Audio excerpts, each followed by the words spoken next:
against Bitcoin. It's going up forever.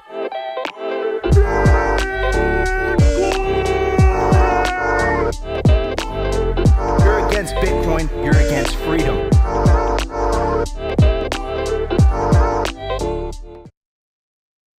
I started pounding the table because eventually the Fed is going to start easing here. That's great for gold and that's for Bitcoin. What I said is Bitcoin is growing up and will be eventually half the total market cap of gold. So that's about 350,000. So quite a ways to go from here. The super bulls, if central banks adopt it and it's part of the monetary system, then in the millions, but I don't like to talk about that too much. What, more than 2 million? More than 3? Yeah, like 2.9, we've got some model, which is, you have to look at the assumptions. Right. Well, yeah, there are always big ifs there. Where are you as an ETF guy with all kinds of different ETFs, everything from fixed income to, who knows, staples, consumer cyclicals, et cetera. Yeah. Where do you put your personal money right now? I like longer term trends because I feel like, okay, it'll be a bumpy ride, but I like to have conviction about something that's going to happen in 5 or 10 years. Mm-hmm. To me, there's no doubt that Bitcoin is becoming adopted the way gold is. I just think it's obvious. Now, I think you have to have your own diversified portfolio, and kind of having a huge overweight to Bitcoin is a personal decision, but I just see that rising. I'll give you another example, India. The Indian economy is the best macro story. Everyone says the stocks are overvalued. I get it, but it's doubtless the Indian equities have done as well as U.S. equities over the last 10 years and will continue to do well. But he was a gold bug. So, yeah. Of course, the founder.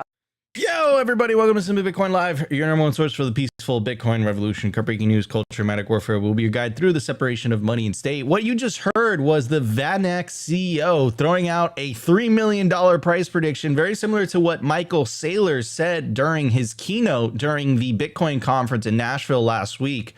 That's actually his Michael Saylor's bear case. It was about $3 million by 2045. But it's interesting, again, if it was just another Bitcoiner on Bitcoin Twitter, you'd kind of just write them off. But these are, these are very, very wealthy people that have giant companies behind them. The fact that this is the CEO of one of the largest ETFs in the world, and he's just throwing out a price prediction on Legacy Financial Media is, it tells me that we've definitely come a long way. But of course, this is incentives, right? He's incentivized to do that. He obviously wants people to, buy the VanEck ETF. He wants people to get exposure to Bitcoin. At the same time, he's not, saying something too outlandish. I think he's a little bit bearish, in my opinion. But also the breaking news for today that I want to talk about specifically, this is breaking news, came out about an hour or two ago. Morgan Stanley officially got the green light for their advisors to start pitching the Bitcoin ETFs to their clients, right? So this is one of the world's largest banks. The wealth management division is absolutely massive. This is where a lot of, high net worth individuals, they keep their money. And now all of a sudden, when they start having, calls with their wealth managers are going to start, mentioning Bitcoin. They're going to start saying, hey, maybe you should get exposure to Bitcoin. Now, is this true Bitcoin? No, of course not. It's not spot Bitcoin. Spot Bitcoin is real Bitcoin. Take that Bitcoin into self-custody. But I would say it's a step in the right direction from a number go up perspective, definitely not from a revolution perspective. So I think that's absolutely massive. I think the stars are truly aligning for 2025 to be absolutely amazing. So really looking forward to it, but that's really the breaking news of today. And also I wanted to talk about just Michael Saylor continuing to pitch his Bitcoin strategy. So he mentions it all the time. He's just flexing. He puts MicroStrategy compared to NVIDIA. And of course, MicroStrategy is outperforming. And there is some news that came out basically that Michael Saylor is doubling down. He's like more than doubling down at this point. But just announced yesterday or in July that MicroStrategy acquired an additional 169 Bitcoin for $11.4 million. And they also plan to potentially raise another $2 billion to buy more Bitcoin. So Michael Saylor continues to lead the pack. And his stock is obviously showing that. So anyways, overall, just bullish day. I know it's red in the stock market, but it's always a good day to be a Bitcoiner. And also, we have a very special guest for today. We have Scott from Bitaxe. How you doing, Scott? Hey, what's up, Nico? Good to be here. Thank you guys so much for having me. I'm looking forward to this conversation. Opti was saying it before we went on air, but we always get it from, you know, our audience, basically like, hey, talk about, you know, the pleb miner, talk about the individual miner. So if you were to give a quick elevator pitch on what the Bitaxe is, what is it? It's an open source miner, and in its current incarnation, it's a small miner, so it's very practical to run at home. It's $150. You know, it's quiet, it's cool. You can get it and get started right away. No, not a big hassle. That's awesome. And recently something happened, extremely improbable, but it did happen. What happened? Against all odds, literally, a Bitaxe solved a block last week. It's insane. Incredible. Absolutely legendary. So, Yeah, and then absolutely what is like legendary. the cost of putting one together? So you can go out and just buy a Bitaxe. You go to bitaxe.org. I've got a list of sellers. I don't manufacture or sell them, but plenty of other people do. $150. You can get one. It's plug and play, really. Just connected to Wi-Fi. You're off and running. I mean, I've got a couple on my desk next to me running right So here. You guys probably can't hear it. $150, and they got 3 Bitcoin in return. Yes. Incredible. I mean, you know, to manage expectations, this is like it's a 1 in 9 million chance per day. Oh, of wow. solving a block. So they literally won the lottery, essentially. They literally won the lottery. Yeah, it's actually similar odds to many state lotteries. Dude, I'm excited for it, you know. And then again, like I'm assuming the electricity costs are minimal, right? Yeah. It's like 15 watts. Think cell phone charger. I mean, you're not killing your electricity bill with a cell phone charger. Yeah, again, like the trade-offs here, it's like you know, you spend $150, you know, you are adding to the hash rate, so you are making the network theoretically more secure. And you know, there's a 1 in 9 million chance that you might win the lottery, right? That doesn't sound like too much downside, in my opinion. Yeah. And I mean, it's kind of cool. These are the chips out of the ant miners, right? So using the same chips as the big miners, it's just a lot less of them. But It's just one. Yeah. Yeah. But Gotcha. we're not selling just one of these. So in aggregate, this actually can be a substantial part of the network hash rate. Hell yeah. More network decentralization too, right? So I'd love to hear it, man. Well, I'm excited to hear more about it during the culture. So guys, stay tuned. We're going to talk about the Bitaxe with Scott. But before, we got a loaded show. I do want to give a shout out to Simply Bitcoin's lead sponsor. And of course, I'm talking about Bitcoin Well. Bitcoin Well is the best place to build your automatic self-custody Bitcoin stack. Buy real Bitcoin, enable your independence with the fastest and safest way to buy Bitcoin in Canada and the USA. To get started, all you got to do is you put in your email address. It'll take you directly to the Bitcoin Well website, and the sign up process takes about 2 to 3 minutes. When you buy Bitcoin on Bitcoin Well, you earn Bitcoin Well points, and you can use those points. You can redeem those points towards the Bitcoin Wishing Well contest. What is it? You toss a coin into the Bitcoin Wishing Well, and you have an opportunity to win up to 1 million Satoshis. So we're going to do it live for you guys right now. Get your Lightning wallets ready. We're going to toss a coin into the Bitcoin Wishing Well, and first person to scan the QR code gets 500 sats. If you use the promo code simplybtc to sign up to Bitcoin Well, you get 3 tosses into the Bitcoin Wishing Well for an opportunity to win up to 1 million Satoshis. All right, everybody, let's get to the numbers. We have lots to talk about today. Let's check it out. The Bitcoin numbers. I do want to give a shout out to our sponsor. Of course, I'm talking about Stamp Seed. Opti's showing it off right now. Guys, you don't want Can't to see it, but this is the Bitcoin logo. That's the Shout out Bitcoin to one. James, you gave me Guys, one. you don't want to write down your seed phrase, your generational wealth on paper. You want to literally stamp it into freaking titanium, one of the strongest metals on planet Earth. The Stamp Seed kit allows you to do that. It comes with a hammer. You literally hammer in the letter by letter, proof of work, seed phrase storage. It's professional metal stamping tools. It's titanium. It's one solid piece, no loose pieces. It's easy to hide. You buy the kit once, and then you get as many plates as you need. They have holes on the side of the plate, so it's easy to mount it into the wall under a desk. It's easy to hide. Guys, go check out stampseed.com today and use promo code SIMPLY to get 15% off. Store your generational wealth properly. Don't write down your seed phrase on paper. Stamp it into titanium. Stampseed.com. All right, everybody. At the time of recording, the Bitcoin price is 63,130 sats per dollar 1,584. Block height 855,107. Blocks to halving 194,893. Halving estimate March 23rd, 2028.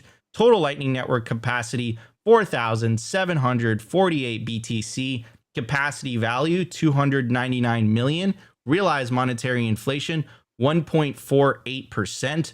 Market capitalization 1.25 trillion. Bitcoin versus gold market cap 7.93%. In the grand scheme of things, things are just getting started.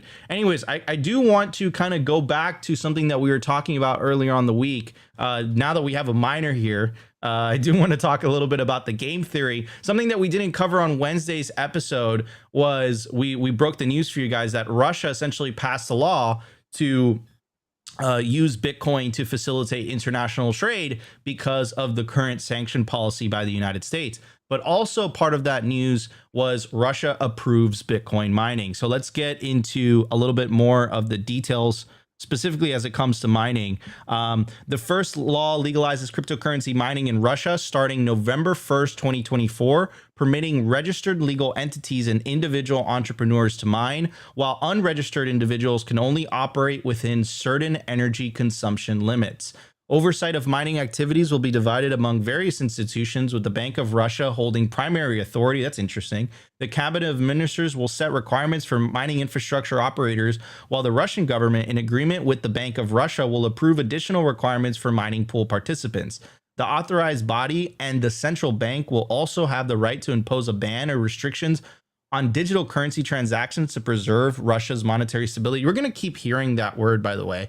I saw a post from Beauty on regarding the European Union's, like one of the European Union's recent laws that they're trying to pass, and you kept hearing that that potentially, you know, people opting out could potentially be a threat to monetary stability. They actually mentioned monetary sovereignty in that wording. It's funny how they switch the words. Now, my question is it really a threat to monetary sovereignty, or is it really a threat to the government's ability to create money out of thin air?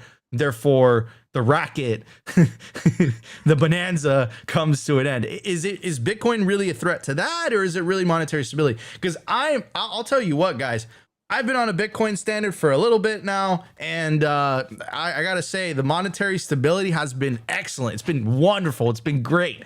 So I don't know what they're talking about, but it's interesting how they kind of put this this law in regards to the miners in the hands of the central bank. And another observation also too is, do you think the Russian government is like, yes, let's approve Bitcoin miners because we love Bitcoin and we want to support the network? No, this is incentives, right? This is the Bitcoin game theory playing out in real time. You have Paraguay, you have El Salvador, you have the Kingdom of Bhutan, small little country in Asia, coming out that they're increasing their hash rate, partnering up with BitDeer to mine Bitcoin. Do you think all these nation states, all these countries are mining Bitcoin out of the goodness of their heart? I mean, you had the Orange Man, you had the potential future president of the United States go out and say, listen, I want Bitcoin to be mined in the US. You're seeing the response, right? And then there's rumblings that China is going to change their tune on Bitcoin as well. It's interesting seeing the game theory play out in real time. And none of these countries, including Trump, I don't think none of these people are saying this because they genuinely like Bitcoin and they support what all us Bitcoiners want. No, I think it has to do with incentives. And I think no one is better than their incentives. And this is just the Bitcoin game theory playing out in real time. And it's just glorious to see. It's just interesting that they leave the regulation of the industry in the hands of the central bank. So it's kind of like, yes, we're going to approve it, but don't worry, it's going to be in your control. I don't think that they're aware that Bitcoin is an uncontrollable beast. And Scott, I have a question for you, man. Like, isn't it interesting how they're trying to regulate? Like, how are they going to find out you're running a Bitaxe at home? You know, like, how's that going to happen? They're not, unless you kind of go for these incentives, or, you know, sign up for their plan. You know, if you're a really big Bitcoin miner, you obviously want to register as a business so you can get the tax write-offs and not be shut down. But That's not really an issue with Bitaxes. There was a proposal from the United States government a while back to regulate mining firms, and it was like, there's no firms running a Bitaxe. That's just not even practical. So, we're a bit more spread out, a bit more anonymous in the wind as miners, to say the least, man. And you were saying, what you saying in the beginning was so important, right? Because on aggregate, then it starts to become a significant portion of the hash rate. And like, what are they going to do? Like, if you're telling me it's like as much electricity as a cell phone charger, like, good luck, bro. Like, good luck finding that. There's no way. There's no way to tell. I mean, the only way that they can get a hold of the miners is offer them incentives, make them think that they're protected and get really big, and so they're sitting ducks. Is it safe to say that that's what's happening when you see these types of laws rolling? Because like Russia, like, I'm not going to get into the whole politic bullshit, but let's just say that Russia is a more authoritarian country. Let's just say that. Okay, is that safe to say? Right? Do you think that they would be okay? Like, I don't see them saying, like, Putin saying, like, you know what, more freedom to the people. That sounds like a great idea. I don't see him doing that. I think that this is like, it's just incentives. It's the game theory playing out. Yeah, I mean, it could be argued that they are fattening up these pigs, right? So that later they can just take it over, nationalize it, shut it down, control it. I mean, we saw one of those South American countries did that, right? They just nationalized all the miners. Like, thank you very much. We'll be taking that. So you got to be a little bit careful. Yeah. And we've seen that they've changed their mind before. So, they could easily change their mind again on mining. I love that comment, Kira. I got my Bitaxe a few days ago. I love it. And I'm mining with Ocean. What? Talk about mining decentralization. Good luck finding that. Yeah. It's crazy. I mean, if you want to be a part of an independent mining pool, which I hope you do, that's sort of a core concept of Bitcoin, you don't really have many options these days. Ocean is probably your biggest and best choice for independent shared pool mining. Absolutely. And Ocean's great. I wish them all the success, but we kind of need some more pools. Yeah. We have Bitmain, which makes all the miners, and they also are associated with Ant Pool, which is just growing larger and larger. This is not a good scene. Yeah, absolutely. No, and I love the Ocean guys, and I hope, like you said, I wish them all the success in the world. And I think, I definitely think that it's definitely heading in the right direction. So I do want to just kind of like show a visualization of what Scott was talking about in regards to the mining pools right now. I mean, Foundry, bro, like, Jesus. Foundry 30%. Go ahead.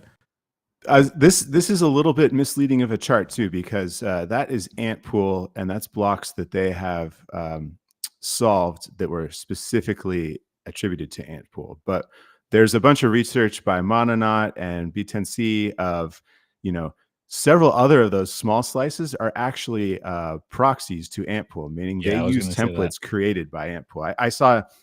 It's a little bit hard to know because obviously none of those other pools would really say that they're an Ant Pool proxy, but it could be as much as 41% of the hash rate is at least somewhat controlled by Ant Pool. That's not good, is it? That's not good. That's not good at all. Oh man. So yeah, all the power to the Ocean guys. It seems like they're heading in the right direction. Opti, you want to chime in? Yeah, well, first, what's that classic meme of Russia? It's like in Mother Russia meme. It's like in Mother Russia, the state mines the Bitcoin. And that's like the only thing I was thinking when you were reading that news. So again, it's very interesting to see the game theory play out that now everyone has to have kind of a pro Bitcoin stance. And you're also seeing at that same time that these nation states and, the powers that be are trying to figure out a way to basically be like, yeah, we like Bitcoin, but also like we don't like it that much where everyone can do it. So like, let's kind of put some, what are the bowling lane, some bumper lanes. Let's put some bumper lanes on this because, you might hurt yourself. And I think this is a growing trend. Like you said, the meme of, it's a threat to the monetary stability of Russia. We've heard the same type of rhetoric come out of the US. We're going to keep hearing that over. Like as it's going to get even worse. It's like it's a I threat mean, to the we're- monetary stability. And everyone holding Bitcoin's like, what the fuck are you talking about? It's like, bro, you are the threat to the monetary Yes, stability. Like you exactly. people in power are the real threat here. But you know, again, this is very much where we are right now, where people are starting to at least lean into the Bitcoin space, but they're also like, okay, we can't fully endorse all of the radical ideas of Bitcoiners yet, but we'll get there eventually. We'll get there eventually. Once they realize you can't stop Bitcoin, you can only stop yourself from using Bitcoin. You can only really hurt your citizens by not allowing them to use Bitcoin. So, hey, baby steps, but we're moving in the right direction, I'd say. 100%. All right, everybody, let's get to the news. Lots to talk about today. Let's check it out. The Daily News. I want to give a shout out to our sponsor, Foundation Devices. It's self-custody done right. They built a premium grade hardware wallet called Passport right here in the US. It's fully open source and verifiable. It's the most intuitive Bitcoin wallet designed with a UX reminiscent of a simple feature phone. So you will know how to navigate it and use it the moment you pick it up. Get your Bitcoin off exchanges and into your own hands in just a few minutes. Experience the peace of mind that comes with taking ownership of your own keys. After a massive sellout during Bitcoin Miami 2023, the Passport is back in stock at foundationdevices.com. Bitcoin only, open source verifiable, completely air-gapped security model, gorgeous design craft, premium grade materials. If you're thinking about getting your Bitcoin off exchanges, this is the one for you. Check out the Passport link in the show notes below to learn more. Everybody, remember, not your keys, not your cheese. Scan the QR code right now. Use promo code SIMPLY and you get a small discount to the Passport hardware wallet by Foundation Devices. Of course, Bitcoin only and completely open source. Incredibly easy to use as well. All right, so this is what I want to talk about. Chad Saylor. Bro, that's what I gotta say, bro. The best strategy is a Bitcoin strategy, and Michael Saylor's just he's just chatting, bro. Giga Chad Saylor, Bitcoin person, holy shit, outperforming Nvidia. Everyone's going crazy with AI, so Nvidia makes a lot of the chips, the GPUs. Or I don't know. Are they called GPUs for the AI stuff? Scott, I feel like you would know the answer to this. Yeah, I think traditionally GPUs have been used. I think they have new specific AI processors. I don't know. I just don't follow that much. APUs? Ooh, AIPUs. AIPUs, maybe. I don't know. We're just making this up. But the point is that NVIDIA is the main manufacturer of this, right? That's why their stock has gone up 948%. But it's so interesting because even then, MicroStrategy, since adopting the Bitcoin strategy, has still outperformed Nvidia. And of course, if you want to know why the VanEck CEO is saying what he did, you want to know why Larry Fink, is saying the things that he did. You want to know why Donald Trump made an appearance at the Bitcoin conference, why RFK made an appearance at the Bitcoin conference. This is why the incentives, the game theory, it's playing out in real time. It's great to see. Anyways, Michael Saylor is doubling down. Announced that he bought 169 more Bitcoin, and apparently in the filing, it says filing a registration statement for a new $2 billion at the market equity offering program. Isn't it awesome to found the infinite money glitch? I wish I had $100 billion company behind me to just borrow against to continue to buy more Bitcoin. Saylor's obviously found the cheat code. Anyway, so the big news for today, the thing I wanted to talk about is Morgan Stanley tells wealth advisors they can pitch Bitcoin ETFs in a first for a big bank. I can't emphasize enough how big of an effing deal this is.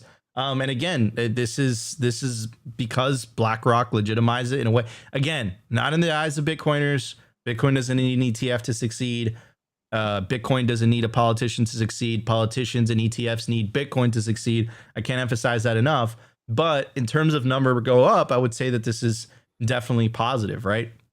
The firm's 15,000 or so financial advisors can solicit eligible clients to purchase shares of 2 ETFs starting August 7th. It goes on to say Morgan Stanley on Friday told its army of financial advisors that it will soon allow them to offer Bitcoin ETFs to some clients.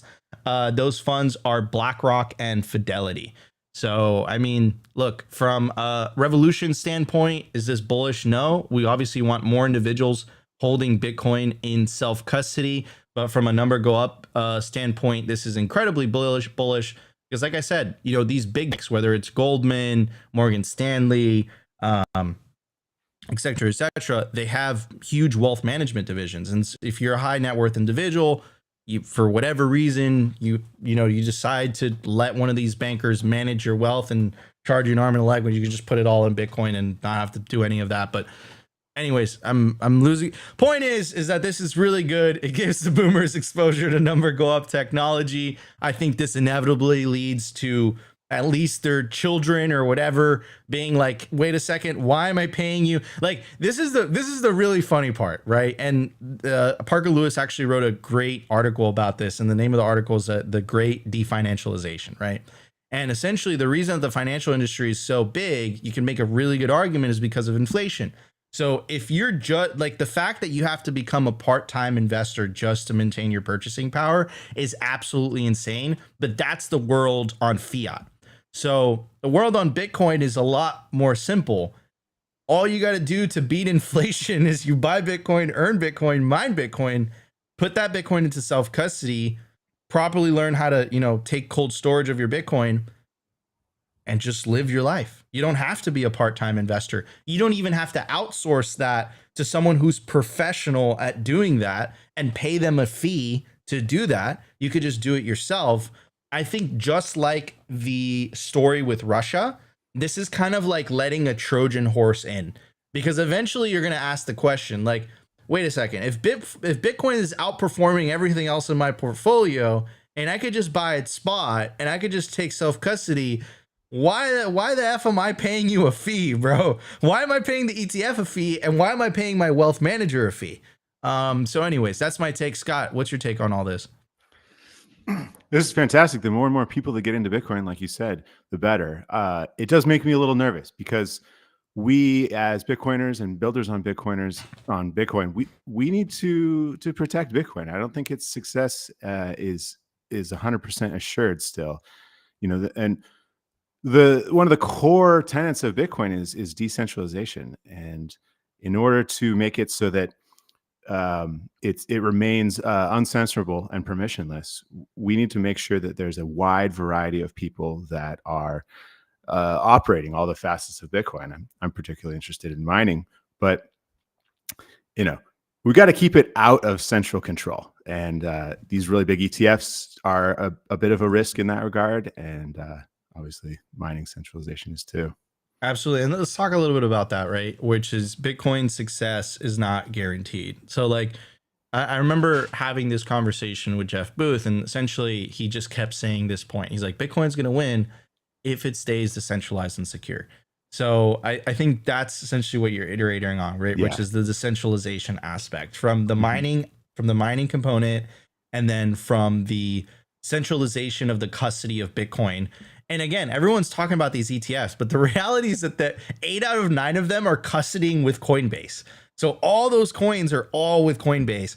And then if there is a 6102 order in the future, the US government literally only has to knock on one door. I know.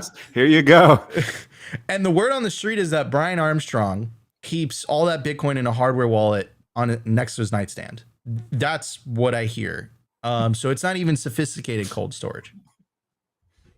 I love that what could go idea. Wrong? Yeah, I just love that idea of like every Coinbase transaction, just Brian Armstrong. I'm like, okay, here we go. Let me just send it right now. No, I'm totally making that up and I'm bullshitting, but it is definitely something to be concerned about. Now, they are accumulating a large amount of, I think if you combine Sailor and the ETFs, it's like 500,000 at this point, 500,000 Bitcoin. That's a lot. It is a lot. That, luckily it doesn't matter, how much Bitcoin you hold. You don't necessarily get any more specific control over Bitcoin, but you certainly do have a lot of this sound money in the future to buy things and pay people off and maybe get your way. So maybe, right now it's not a problem, but we gotta keep this thing. We gotta keep this thing working. What do you say? Like in an ideal world, what would you say like what would you want to see what would you want to see more of? Well, my whole goal with the Bitaxe is to bring open source back into mining. So I would like to see more and more projects be, dedicated to open source, fundamentally open source, like Bitcoin itself is. I think that when you have a company controlling a particular product or service on top of Bitcoin, they in effect control what features it has, who develops it, who works on it, and they are a central point to shut down should it fall outside of the law in any given jurisdiction. So I'd like to see more open source development such that once that open source code gets out there, then it's really hard to rein it back in. It's really hard to stop it. Gotcha. Like it just becomes this the momentum, I guess.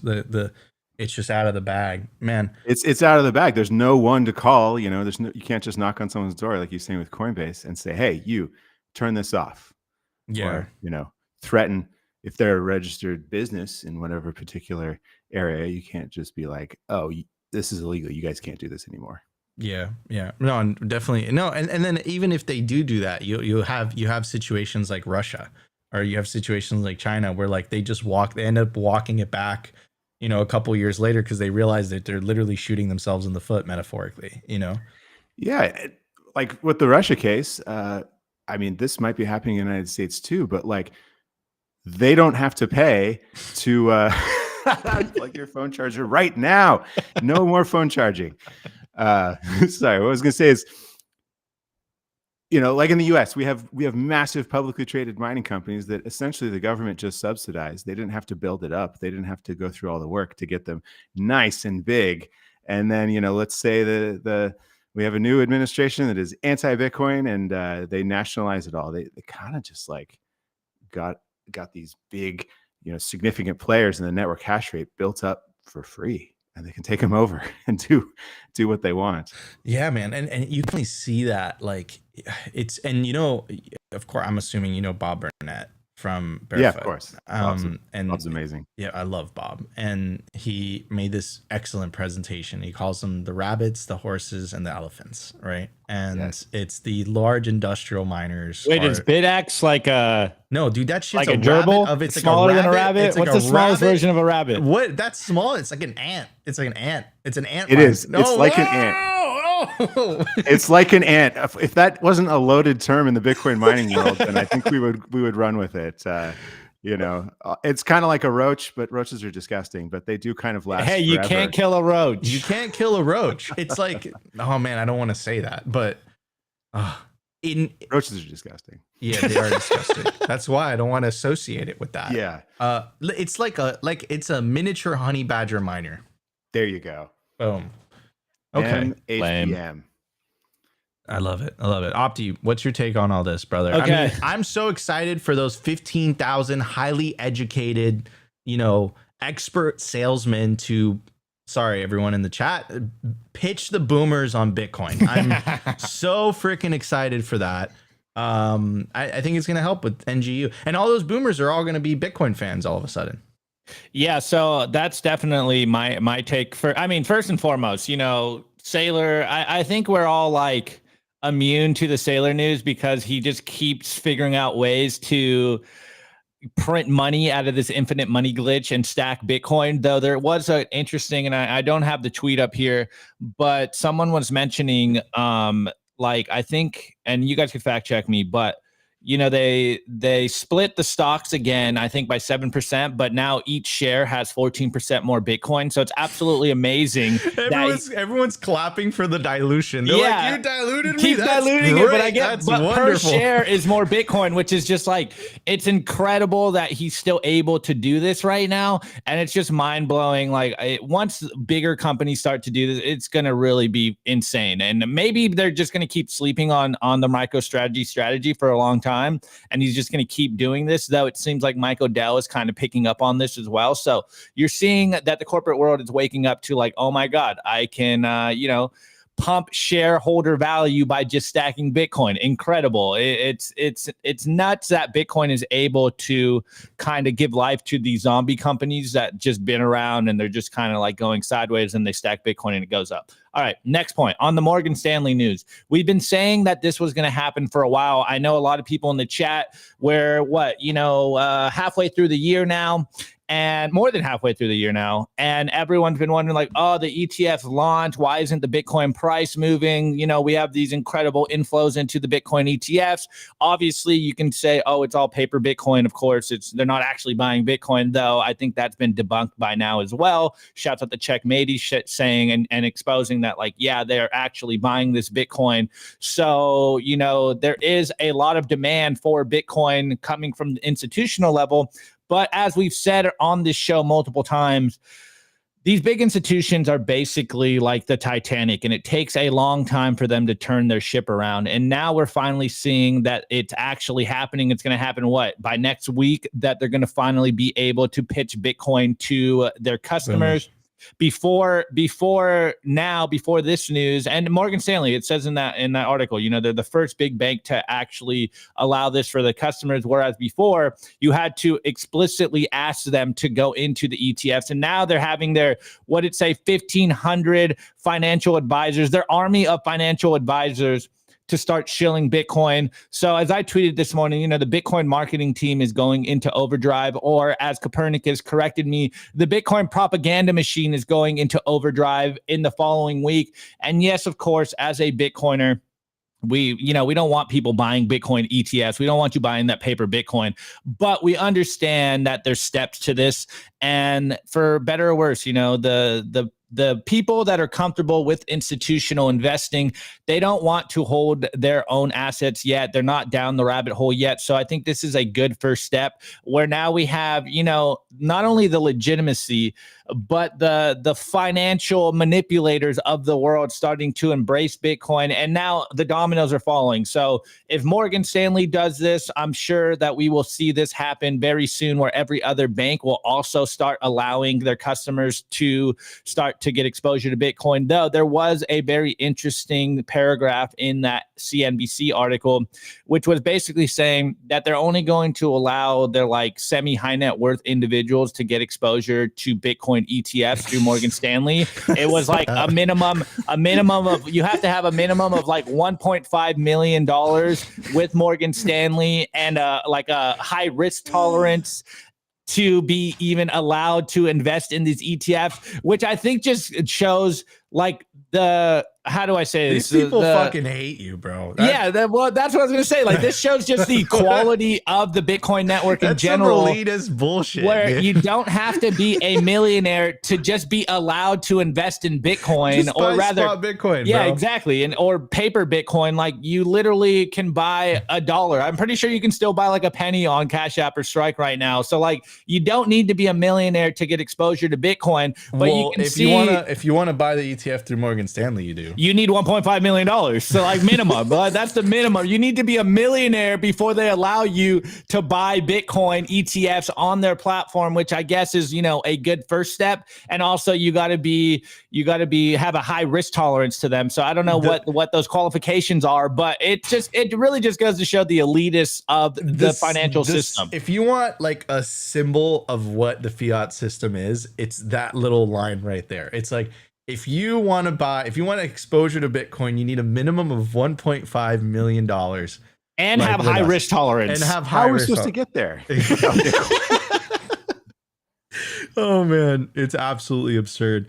Anyways, guys, we still got a loaded show for you guys. If you guys are enjoying the show so far, make sure to smash that like button. See, man, I gotta say, Scott, you got a lot of fans in the chat, man. A lot of fans of the Bitaxe, and a lot of fans of you.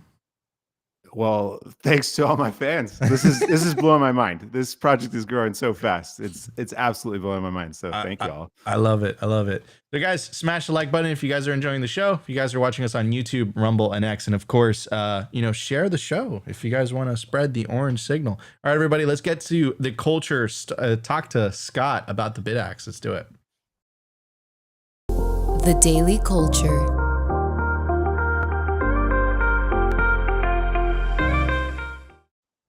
right, everybody, I do want to give a shout out to our sponsor. Of course, I'm talking about the Orange Pill app. Stack friends who stack sats. Join the 11,500 Bitcoiners that are currently on the app.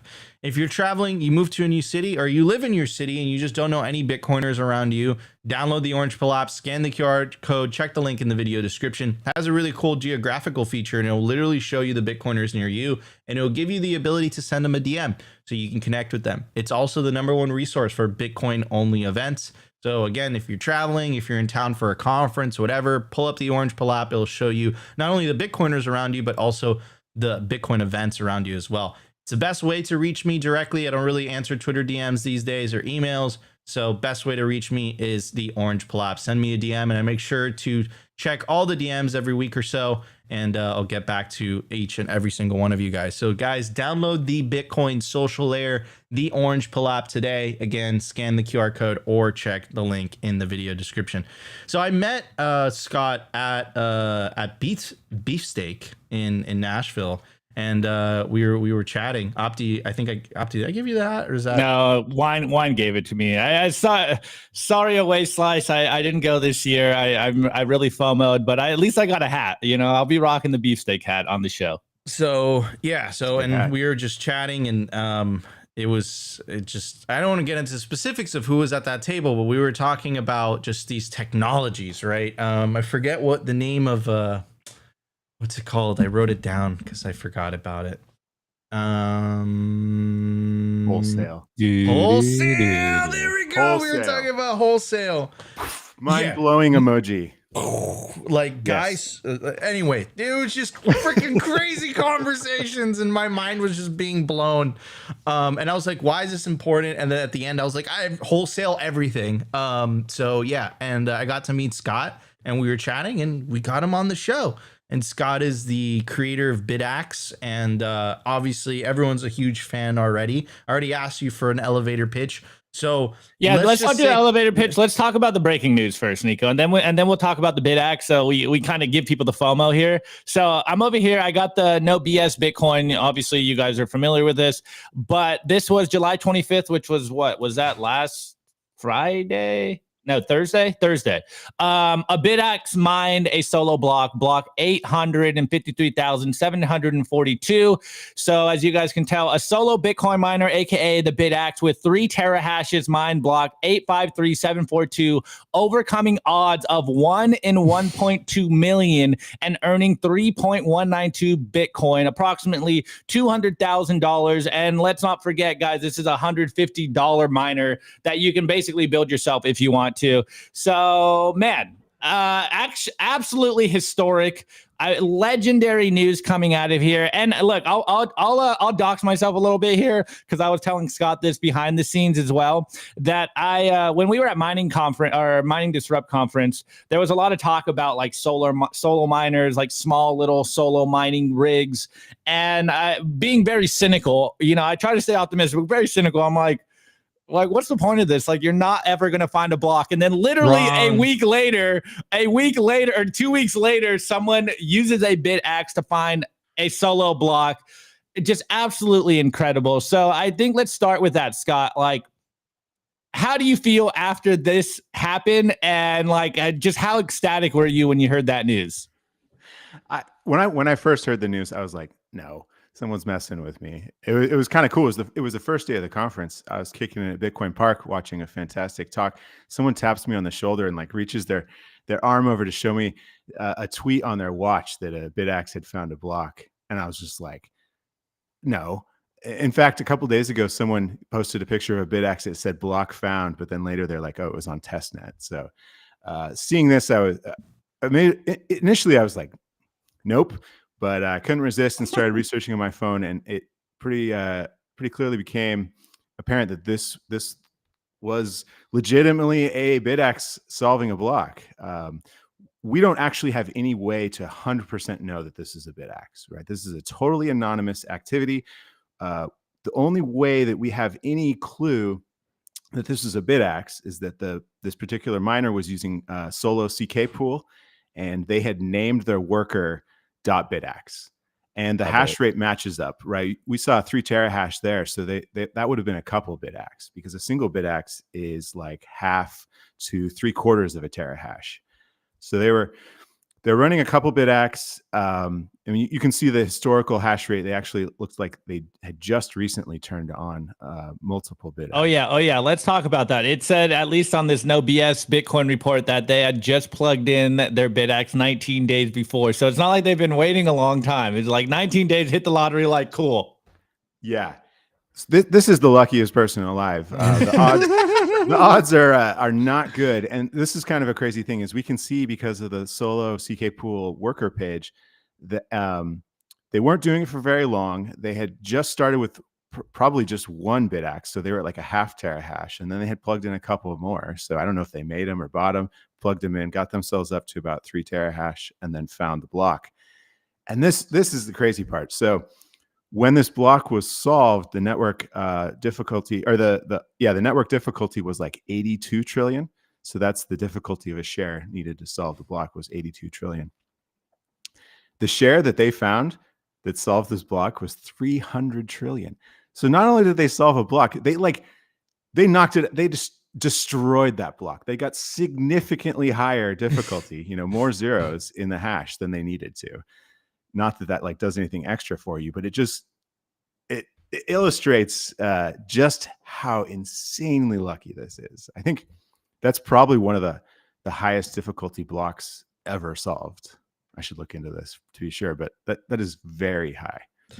Incredible marketing for a Bitaxe. So let's Oh my gosh. I couldn't ask for anything more. $100 to support All right, the so Bitcoin, for the Bitcoin people, hash rate, and then for an opportunity to win up to $200,000. yeah, exactly. And it's not theoretical; it's happened. Okay, so for everyone now that's coming into the show later that didn't get the original Bitaxe shill, the big at TLDR, what is the Bitaxe, and what was the origin of you creating the Bitaxe project? The Bitaxe is a Bitcoin miner. The difference is that it's a fully open source project. So everything you need to build this is published online, bitaxe.org. You can go there and download everything. That's what I started. That's what I initially put out there. We have lots of other contributors now. It's a group effort at this point, partly with the Open Source Miners United, which is a big group of open source mining enthusiasts. So I don't manufacture or sell any of these. I just put the designs out there, and other people have taken up the charge to manufacture and sell them. And so you can go and just buy one for 150 to 250, depending on what exactly you want to get, US dollars. But it's a small miner, right? This thing's like less than 15 watts. It's quiet. It's cool. Non-intrusive to run, in your house, in your bedroom. I've got a couple on the desk next to me running, and Can't hear it, right? It's, you can see behind me. Oops, on the other side, I got a traditional S19 running. If that thing were on, I would be miserable in here, and it would be very loud And hot. and hot. Yes, it would be awful. I think my wife would be upset with this activity. So now there's the downside of that. The downside is the Bitaxe is significantly less hash rate than one of those miners. So your chances of solving a block or getting any kind of profitable payout from a pool is basically zero. It's a really you'd have to be really lucky to make your money back. That miner behind me is an industrial machine. It's meant for running in a Bitcoin mine, which is essentially a data center. It's an industrial facility, industrial power, industrial cooling. And there's a lot of extra costs associated with that. The Bitaxe it's a home miner. So, anyone can run it. It's just kind of a different thing, but you wouldn't want to set up a business running Bitaxes because your business would make no money. It's a totally different paradigm, but it allows people to get in to mining if they're even remotely interested in it, play around. Maybe they'll plug it in and forget about it. Maybe they'll totally go down the rabbit hole and become the next mega miner. Love it. Okay, so what is your hope with the Bitaxe project, like what is the concern with Bitcoin mining today as it is, and like what is the importance of the Bitaxe for people that aren't familiar with all the technicalities of what's happening on the Bitcoin mining space? The Bitcoin mining space, and Bitcoin mining is one of probably the three main pillars of Bitcoin itself. The Bitcoin mining space is tragically centralized right now. There's only a few players in both the mining pool space and the actual hardware operators. There's just not many of them. And we get into a problem when there's only a few players in the space, in that they can start to have influence over the network. They can start to potentially censor or slow down transactions if they desire. Maybe the current players don't have any interest in doing that, but maybe they also get nationalized by their governments and don't have a choice. So we want to keep all aspects of Bitcoin decentralized. That's one of the main features of Bitcoin that was touted from the beginning, is that it's decentralized. That helps it remain permissionless so that anyone can use it, uncensorable so that anyone can use it for whatever they want. And I think so. One of my core ideas here is that Bitcoin is fundamentally, like at its core, it's open source. I was just looking at Satoshi's first ever public post about Bitcoin. In the first paragraph, actually, I'm just going to read it. I've got it up here on my screen. He says, this is February 11th, 2009. The title of the post from Satoshi: Bitcoin, open source implementation of P2P currency. Like, this is the idea from the beginning, is that it's open source. It wasn't, Satoshi Incorporated that was hiring people to implement his master plan of how Bitcoin works. It was open source, putting it out there. Anyone could work on it. Anyone could design on it. And that turned out to be a good thing, because Satoshi disappeared and the charge was taken up by many of his collaborators. And I think that had it not been open source, we wouldn't even be here talking about it. This was one of the main things that led to Bitcoin's success, at least initially. So Bitcoin mining initially was open source. Satoshi was just mining on his computer. I think the initial Bitcoin client was also a miner that Satoshi did. And the initial miners were just mining on their CPU. It was open source. You shared software, how to do it, just to get people on the network. And then, it proceeded that way through FPGA mining, GPU mining. And then we got to ASICs, which are big, capitally intensive, time intensive projects. And somewhere in there, the open source ethos of Bitcoin mining was lost, totally lost. None of these were open source projects anymore. And it proceeded that way for 10 years. And I wanted to get in. I'm an electrical engineer by trade. I like hardware. I like Bitcoin. I wanted to make my own Bitcoin miner. And I was bummed that there was no open source, even examples of how Bitcoin mining hardware works. So I just got started at the top and started reverse engineering a lot of the things that were out there. I think it's incredibly important. I want to bring open source mining back to Bitcoin. I go to a lot of conferences. I've been to technical conferences where there's a lot of open source people that are talking about Bitcoin Core. They're talking about wallets, and there's no miners there, none. Like, no one even talks about mining. It's like, oh, those guys over there do it. And then we go to Mining Disrupt, and there's tons of miners with really big fancy booths, and like no core developers. It's like these two parties do not mix. So I think we need to bring those things back together, so that Bitcoin can, remain freedom money for everyone. 100%. Love it. But before, we got a question in the chat for you, Scott. Thomas asked, can you run the Bitaxe software on any mini PC? The Bitaxe software is called ESP Miner, and right now it's a firmware that runs on an ESP32 microcontroller, and that's what runs on the, here, I'll just hold it up so I can point at it. On this side right here, that's like your control board. It's a small microcontroller that runs that ESP Miner firmware. right now, the ESP, that firmware is open source. The ESP miner firmware only runs on that chip. It's not designed to run on a PC. There's nothing stopping you or someone from forking it and getting it to work on a PC, but it's not really designed for that currently. So, a question for you, and Scott, I'm sure you've definitely thought about this, right? The way that I see this is power in numbers, right? So, let's say there was 1 million households running Bitaxe, right? That would be a good amount of hash rate, wouldn't it be? Yeah. So a exahash is 1 million terahash. So if we had a 1 terahash Bitaxe, which actually this is a cool new prototype that's going to be right in that realm. Show it again. Show it again. this is this is how about an exclusive announcement for you guys? This is the next version of the Bitaxe. It's Nice. called the Bitaxe Gamma, and it runs on one chip from the S21 Pro. Oh, The Antminer S21 Pro. And this is very much in development. It's not released yet, but that should be coming in over 1 terahash. Wow. Pretty cool. It's going to be fantastic. Where is it going? Oh, so yeah, if we had 1 million of those running, that would be 1 exahash. Network hash rate's like, it just bumped way up to over 600 exahash.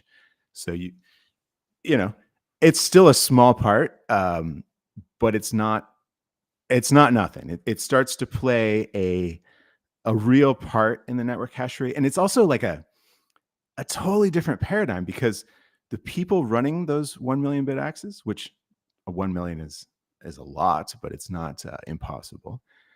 The people running those 1 million Bitaxes, they don't give a shit about the hash price. They're not running companies. They're not ever going to turn these things off. You know, if the Bitcoin price goes down or difficulty goes way up or whatever, they're just going to keep running them. They're like, I wish we had a better term, but they're like those roaches, right? They're just going to keep running around, hiding in the dark corners, plugging in their phone chargers, right? If there's some rule that comes down, it's like, all like this came from the White House. I think it was just proposed, there's going to be a big tax on all Bitcoin mining firms.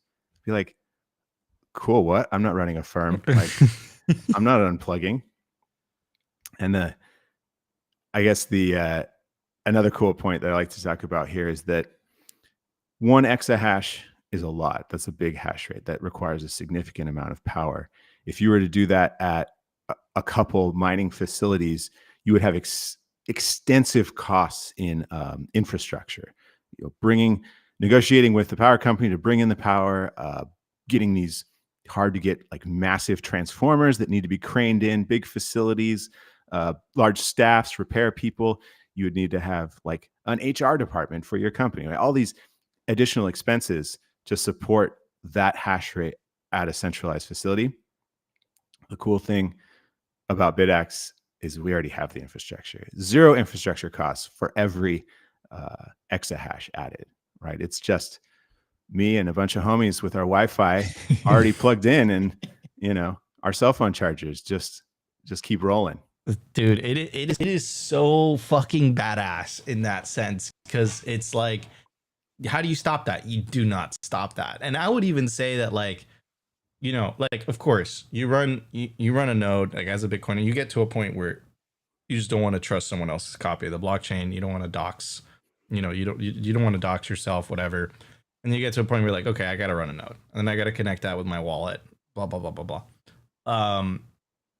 I would say that this is like, I would say that this is one of those things. Like, you need a Bitcoin cell phone charger.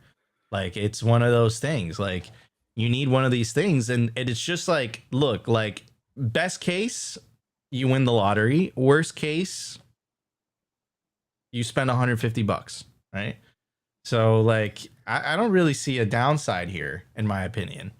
That's my humble opinion. So I also agree with you. I might be biased, but I think it's pretty fun. Like, we have a little display on the front of the Bitaxe up here, and it'll show you your best difficulty share, so you can see how close you got. Right? It's like in the lottery when they're they're drawing the numbers and you're like, all right, I got like the first 3 right. Like it's pretty exciting. It's cool to pay attention to. And maybe nothing happens, but maybe you get interested in Bitcoin mining, which is a fascinating field. What is the 2 more questions? What is the like technical know-how that you need to have in order to set one of these bad boys up? Very limited. You plug it in, it has you join a Wi-Fi network, and a screen pops up on your phone in which you can put in the password for your home Wi-Fi, and then you can configure it with whatever mining pool you want to join. We have some defaults suggested. We use public pool as the default, but you can change it to whatever. I would say the most complicated thing at this point is that if you want to solo mine, you need a Bitcoin wallet address. For all of us, that's like, no problem. We got one of those. We got plenty of those. My grandma, maybe not so much. So you kind of need if you're getting a real newbie online, you need sort of an Uncle Jim situation when it's like, okay, I've also set you up with a Bitcoin wallet. Here's your seed words, write those down, kind of thing. So we're still working quite a bit on streamlining that process, making this as easy as possible, as cheap as possible, to just remove all barriers to getting one of these and plugging it in. Oh yeah. Okay. So last question is, this seems to be a passion project. You said you are an electrical engineer by trade. How do you fund this? Like, if people want to support this, does it run Snake? That's a good question. If people want to support this project and what you're doing, what do they do? So the first question is how do I support this? It started off as a nights and weekends kind of thing. Had a day job. But then when the project started gaining a little traction, I was actually at TabConf in Atlanta last year, and I saw a presentation on OpenSats, which is a grant organization funding open source Bitcoin projects. And I talked to Dredd, who's one of the board members, and I was like, have you guys... would you even consider granting to someone working on hardware? And I told him a little about the project, and he was like, hell yeah. So I actually applied right then and there for an OpenSats grant, and a few months later got it. And Let's go. That actually just kind of coincided with the winding down of a business, a non-Bitcoin business that I was running. So freed up a bunch more time. And now I'm working on this full time, thanks to the OpenSats grant funding, which is, they're all about funding open source projects, which I'm all about. I think those guys are legendary. This is an essential thing in the Bitcoin world.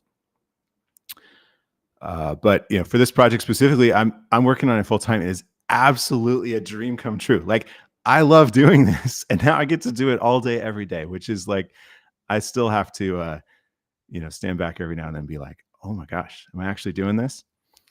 And then there's the Open Source Miners United is a Discord group with like 2,000 members that has sprung up over the last year of, everyone from first-time Bitcoiners, newbies in the mining space, to brilliant engineers who have been like, I love this project, I want to help out.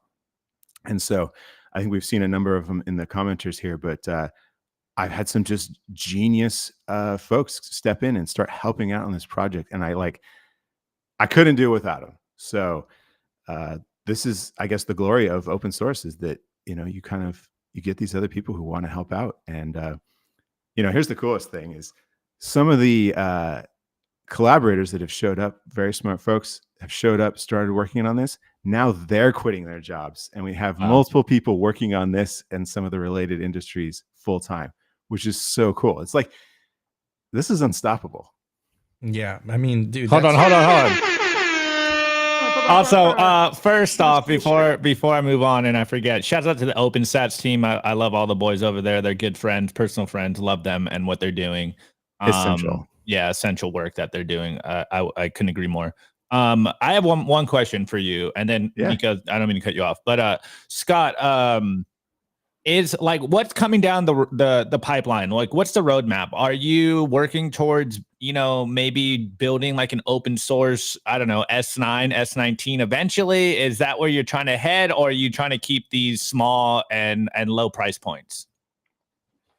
My focus at the moment is making the Bitaxe cheaper and faster. Got it. We don't need quite as many of them out there if they're higher hash rate each. So we want to get them higher hash rate, but then also cheaper so that, like I said before, just remove all barriers to get one. If you're even remotely interested in this, it's just trivial to get one, plug it in and use it. One big thing at the moment is the Bitaxe uses chips out of the Antminers, Bitmain Antminers, and it's literally out of, like, we cannot buy these chips. Bitmain doesn't sell us chips. The way that all the Bitaxes these days get made is one of our manufacturers buys an S21, doesn't even plug it in, and unsolders all 324 chips inside of it. That's kind of insane.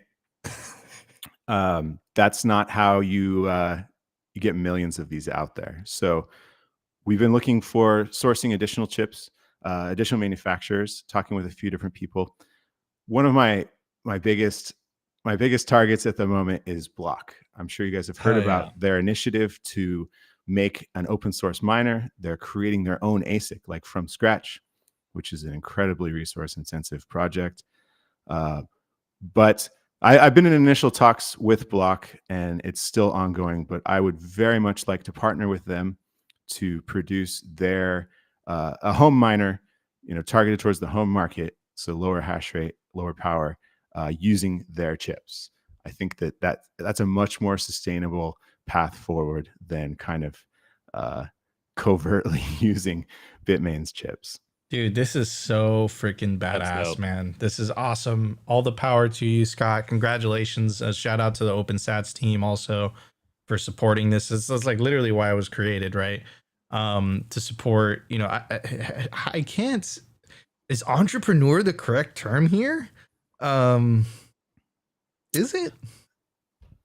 I mean, entrepreneurs start their own business. This isn't a business. That's what I'm saying. So it's not the correct term. Yeah, this is just Bitcoiner stuff. It's to support Bitcoiners Bitcoining. There we go. Yeah, Bitcoiners Bitcoining. Bitcoiners Bitcoining. Okay. Well, dude, all the power to you. I'm definitely gonna buy one. But now that you announced the new one, I kind of want the new one. Maybe I'll probably buy two and have 2 Bitcoin cell phone chargers at my house. But this is an incredible project, man. I can't wait for that number to reach 1 million.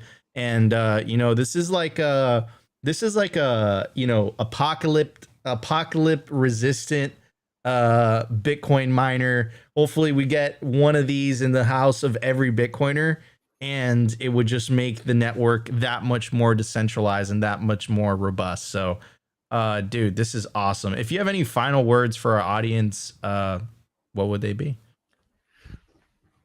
Well, first of all, I really appreciate your guys' support. Like, this has been such a cool project for me, getting to meet all sorts of other passionate Bitcoiners who want to help out, who want to spread the word. So, to everyone watching now, if you are even remotely curious about getting a Bitaxe, go to bitaxe.org. See the URLs there. That's where you can find all the design files and everything if you want to make your own. It's a tough project, but several people sort of new to electronics have actually built their own miner from scratch, from bare components, which is a pretty powerful exercise. If that's not quite where you're at yet, you can go to bitaxe.org and click on the Bitaxe legit list. That's there's probably about 15 sellers all around the world that have been verified to at least follow the open source license of the project, and so they're manufacturing and selling them. And to jump in, check also on there. We have a link to the Open Source Miners United. That's a great place to go if you want to talk about this stuff with everyone who's involved and get involved. Beware, it's an insane rabbit hole. You might never come out, but we'd love to have you. Oh yeah. Well, dude, thank you so much for coming on the show, man. This is a fascinating project. I can't wait to get my hands on one personally. I'm very glad that we crossed paths. Also, Nico, again, not to cut you off, but Scott's a perfect example of what the culture is about. Not only commentary on, mainstream culture, Bitcoin culture, but just highlighting cool people doing cool stuff in Bitcoin. And so, man, Scott, kudos to you, bro. Bitcoiners Bitcoining, man. That's what it's all about. If we keep Bitcoining and Bitcoining, I think we're gonna win. I think there's a high probability we're going to win. Absolutely. Absolutely. All right, guys. So that was Simply Bitcoin Live for August 2nd, 2024. I'm your host, Nico, my co-host, Optimus Fields, and our guest for today, Scott from Bitaxe. Go check out bitaxe.org if you want to find out more information. I feel like it's a rite of passage, like cold storage, run a node, get yourself a Bitaxe. Maybe that's a stretch, but it's a trifecta. You can do it. It's a trifecta. I love that. I love that. Anyways, guys, if you guys enjoyed the show, smash the like button. Consider subscribing if you feel like we provided you value. And of course, spread the orange signal. Share this podcast, share this signal, share bitaxe.org. Get the message out there. Remember, this is a peaceful Bitcoin revolution. All we got to do is win over the hearts and minds of individuals and show them that there's a better way. Simply Bitcoin. Oh, and get that shirt. Where can people get that shirt, bro? This shirt was made by Solo Satoshi, one of our sellers. They were handing them out at the Bitcoin conference. I don't know what the plans are to send them, but I was stoked that I got one. So limited merch drop, and we didn't get one. Oh, man. All right. Well, everybody, hope you guys enjoyed the show. Have an amazing weekend, and we'll be back on Monday for a brand new episode of Simply Bitcoin Live. Episode was brought to you by bitcoinwell.com, on a mission to enable independence.